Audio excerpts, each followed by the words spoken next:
This video is sponsored by Goat Guns, makers of authentic die-cast miniature gun models. Die-cast models of aircraft and tanks have been around forever, but when I came across Goat Guns' new range of gun models, I was impressed by the idea and the quality of the models. At 1:3 scale, each model has detailed working moving parts. When you select and receive your Goat Gun model, you assemble the kit yourself. The parts snap and screw together. Each Goat Gun kit comes with 3 dummy rounds and makes the perfect interesting desk display. When assembled, I found the models to be reassuringly weighty. With Christmas coming up, they really do make excellent gifts for a perfect desk or man cave setup. Now you too can get your hands on a little bit of history for a fraction of the cost at goatguns.com. That's goatguns.com. Have a little fun. At 2:45 AM on the 23rd of March 2003, 2 RAF Tornado GR-4As from 9 Squadron begin their descent from 18,000 feet into Ali Al Salem Air Base in Kuwait. The Tornadoes are returning from a mission over Baghdad as part of the coalition's effort to batter Iraqi defences around the clock. The second Tornado in the pair is piloted by Flight Lieutenant Kevin Main, with Flight Lieutenant David Rees-Williams in the back seat. So far, everything is normal as the GR-4s continue their descent into the airbase. On the ground, the radar of an American Patriot surface-to-air missile battery is sweeping the skies, looking out for incoming Iraqi ballistic missiles. The Patriot batteries have already destroyed 9 such missiles as part of their mission to protect Kuwaiti and coalition infrastructure. At 2:47 AM, the Patriot's radar detects an approaching contact and classifies the bogey as an Iraqi air-launched anti-radiation missile. These are particularly dangerous, as anti-radiation missiles can home in on ground radar sites. However, this is in fact Main's and Williams' Tornado on the radar display. The battery crew springs into action and immediately checks the target for an Identification Friend or Foe tag, or IFF. Usually, friendly aircraft can easily be identified through their tag, but the Patriot does not detect an IFF response. Unfortunately, the IFF transponder aboard the Tornado isn't responding for unknown reasons, possibly due to a power failure. Having been trained to identify and fire on targets within 1 minute of detection, the Patriot crew launches an anti-aircraft missile at the supposed threat. It takes only seconds for the missile to reach the Tornado, which is continuing at a predictable angle of descent and not expecting to be shot at. At 2:48 AM, the missile strikes the Tornado, instantly killing both men aboard. There is no evidence that either Main or Williams had any idea they were being fired upon by friendly forces. It is only later in the morning that the wreckage is identified as an RAF Tornado. The British and US military will extensively investigate the incident and eventually come to the conclusion that a series of electronic failures by both the Patriot battery and the Tornado's IFF transponder led to the shootdown. This will be the only RAF aircraft lost during the invasion. Coalition air operations are also about to take a deadly turn elsewhere in Iraq. The spearhead of the 3rd Infantry Division has reached the outskirts of Najaf by the afternoon of the 23rd of March. Unlike most other cities, Najaf is a critical road junction to the south of Baghdad and cannot be completely bypassed. The city must be taken to secure 5th Corps' long supply line for the advance on the Iraqi capital. The 3rd Infantry Division is to capture the bridges north and south of the city, while the 101st Airborne Division, along with elements of the 1st Armoured, will secure the city itself. With tanks of the Medina Republican Guard Division rumoured to be north of Najaf, Apaches of the US 11th Attack Helicopter Regiment will launch a deep raid on the night of the 24th of March to attack the Medina Division before they can reinforce the Iraqi defences in the city. 60 Apaches of the 11th Attack Helicopter Regiment and the 1st 227th Aviation Battalion fly from their base in Kuwait to Objective Rams, a landing zone secured by the 3rd Infantry Division from where the attack will be launched. At 2 PM, the first 60 helicopters from the 2nd and 6th Squadrons, 6th Cavalry Regiment, along with the 1st Battalion of the 227th Aviation Regiment, land to refuel. However, problems develop immediately. A sandstorm is expected the following night, and the 11th Regiment's commander, Colonel Bill Wolfe, decides to move the attack up by 24 hours. However, the change in plan means that more than half of the regiment's fuel trucks have not arrived yet, and many Apache crews find themselves scrubbed due to lack of fuel. To further complicate matters, the landing zone has also not been completely secured, and American pilots are aghast to see Iraqi civilians driving cars and trucks right past their refueling helicopters, many talking on mobile phones. The chaotic refueling process delays the mission by a further 2 hours, causing intense frustration. Wolf's own command and control helicopter will take 3 hours to take on fuel and will miss most of the raid. After midnight, Colonel Wolf finally gives the order to proceed with the mission.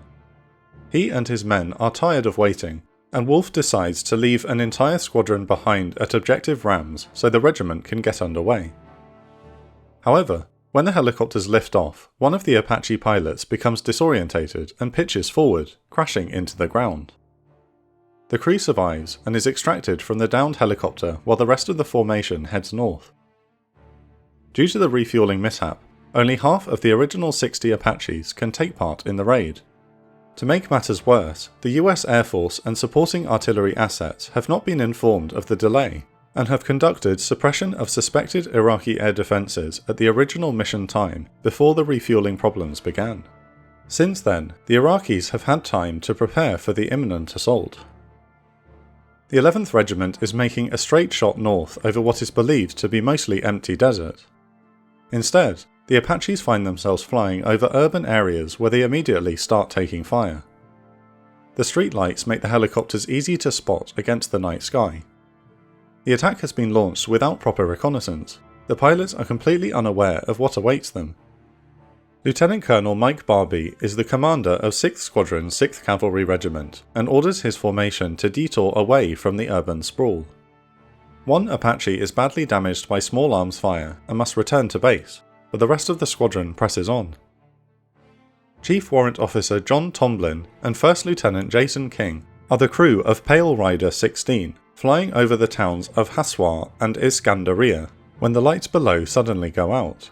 After 2 seconds, the lights come back on, and a hail of small arms fire greets the helicopter. It is a signal from the Fedayeen to open fire on the Apaches when they are most vulnerable.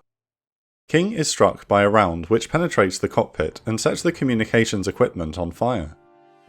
Tomlin is alarmed to see King bleeding from the neck, but King reassures him, I'm okay, before gasping, you're taking fire from the right. Tomlin and King nurse their Apache back to Objective Rams. A few minutes later, Barbie aborts the mission before any Iraqi tanks are spotted. Success of the operation is now up to Lieutenant Colonel Dan Ball and the 1st 227th Aviation Battalion, which is flying the westerly route. Ball has split his Apaches into 3 prongs. Alpha and Charlie troops will defend the flanks of the attack, while Bravo troop will deliver the main blow against the Medina Division. Warrant Officer Lance McElhenney is heading north with Charlie troop when they come under attack. McElhenney is a 34-year veteran who had been shot down 3 times in the Vietnam War, and will later describe this as the heaviest ground fire he has ever faced. He disregards the strict rules of engagement and orders his Apaches to engage any Iraqi targets they spot. The Iraqis have set their 57mm S-60 AA guns to airburst at 500 feet, forcing the Apaches to fly at lower altitudes. Although the AH-64 Apache is heavily armoured, it is not invulnerable to small arms fire. Furthermore, this type of deep raid operation was intended to destroy armoured columns of the Warsaw Pact on the plains of Germany, not guerrilla units in urban areas. Nonetheless, McElhenney attempts to make the best of the situation. Using his 30mm chain gun and rockets, he demolishes a building where RPG fire had been coming from. At this moment, he spots a slow-moving train moving through the city. Remembering that the Iraqis towed ZSU-23 anti-aircraft guns on the back of trains during the 1991 Gulf War, he fires his rockets at the lead engine and disables it. He then attacks an S-60 anti-aircraft gun with a Hellfire missile before his primary hydraulics are shot out. With master cautions blaring in his helicopter's cockpit, McElhenney leads Charlie Troop back to base with all Apaches damaged. The 8 attack helicopters of Bravo Troop are also taking heavy fire. The Iraqis repeat the tactic of turning the lights on and off to signal when to open up with small arms. Chief Warrant Officers Dave Williams and Rong Young are piloting Vampire 1-2. They, with their wingman Vampire 3-0, have been violently attempting to evade enemy fire, taking hits for 40 minutes and have already lost one of their engines. Williams spots Iraqis setting up an anti-aircraft gun. Dave Williams is a 14-year veteran and former co-pilot of Mike Durant, the pilot of downed Super 6-4 during the Battle of Mogadishu. He has already been wounded during this mission and descends the Apache down to 50 feet off the ground to attack the anti-aircraft gun. Both sides fire at each other as further rounds rip through the Apache's armoured skin. Williams destroys the AA gun, but not before his flight management computer and hydraulics are shot out. The Apache loses engine power and crash lands in a rice paddy, where Williams and Young scramble out. Young transmits on his survival radio, Vampire 1-2, heading on foot, request hasty pickup, I need help. Another Apache, Reaper 6, attempts to locate and rescue the downed pilot. When they approach, they are met with a hail of gunfire and the main rotors are damaged, forcing the pilots to back off. Lieutenant Colonel Ball now moves in to attempt a pickup. This will be the last opportunity for Williams and Young to be rescued immediately. However, the Apache is hit by an RPG, which sets one of the Hydra 70mm rocket pods on fire. Jettisoning the pod, and faced with becoming a casualty himself, Ball has no choice but to abort the mission, and the rest of Bravo Troop returns to base. The downed American pilots are captured and later taken to Baghdad. The raid is a failure, and the Medina Division is not significantly engaged. Vampire 1-2 has been shot down during the mission, and every single other Apache on the raid but one have sustained battle damage. The chief planning officer of the raid is shaken after landing at Objective Rams, telling the refueling chief, "It was a bad mission, a really bad mission." Only the Apache's tough armour prevents a larger disaster, but the failed attack forces the coalition to limit deep raids by attack helicopters for the rest of the campaign. The events of the 23rd of March in Nasiriyah and in the skies near Najaf mark the darkest day of the campaign for the coalition forces. The Iraqis are not fighting as they did in the Gulf War. Rather than engaging large Republican Guard tank formations, the Americans and British are facing small groups of armed militia. Furthermore, the Iraqis have adapted after the last war, and have attempted to neuter coalition air power through guerrilla warfare. As a result, casualties are piling up in what was supposed to be a straightforward invasion. Lieutenant Colonel Joseph Apodaca, a Marine intelligence officer, recalled the difficulties of these days after the war. "We all knew Baghdad would be a hard and ugly fight, but if it was this hard before we even got close to the city, how hard would the fight really be, and did we have enough force?" Thanks again to our patrons who make these videos possible. Your support is the reason we can produce series like this. Welcome to all our new patrons this month, and a special thanks to our Patron of the Week, Bass Commander. Each week we select our favourite Patreon reactions to shout out.